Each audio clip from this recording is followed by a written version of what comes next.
Hello everyone, it's Shane Kanto, your Wasteland reviewer, and I'm here to review Season 2 of Bel-Air.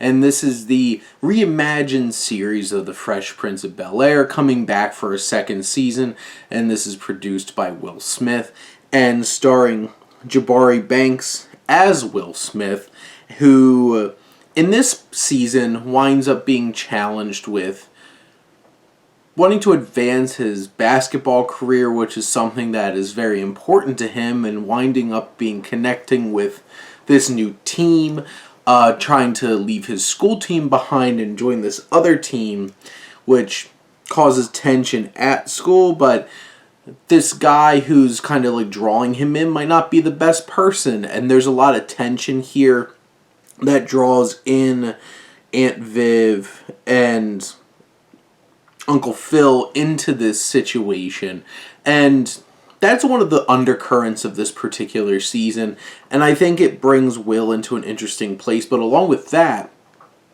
him trying to get more politically active at school, and there's a lot more political activism at school that includes him and Ollie Charlton's Carlton, because it's the kind of thing where they're trying to stick up for a teacher who's let go for voicing opinions, and they're trying to save her job, and they want to make it into a big statement. But Carlton's being pulled in a direction where it's like he's having all these pressures at school. He still has these feelings for Lisa and just not coming to where he wants it to be. And he's getting all these pressures. He's trying to be told to stay in his lane. And all these stressors keep building up, and it's him dealing with his drug problem.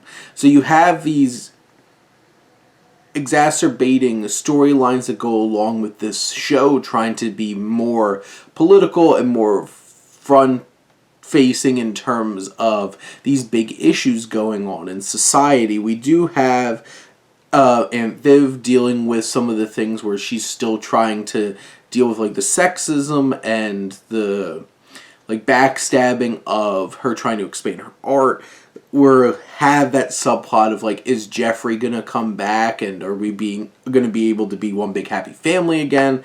And interesting enough, Hillary winds up falling for Jazz in this particular season, and that's an interesting dynamic of like, our Uncle Phil and Aunt Viv gonna be all happy about Hillary dating somebody who's might not be from as nice of a background as them, and for what all they worked for. And there's definitely a lot of new storylines in this season, and some of them are pretty darn interesting, and keep some tension building throughout this particular season, and made it an interesting and engaging second season. I still don't love this show, but I do think that the second season was able to lean into some more interesting and challenging topics, which I did appreciate, and I look forward to seeing where they could keep building this series over there on Peacock moving forward. But those are my thoughts on Season 2 of Bel-Air. Let me know what you think, and let's talk some TV. But thank you as always for tuning in and supporting your Wasteland reviewer.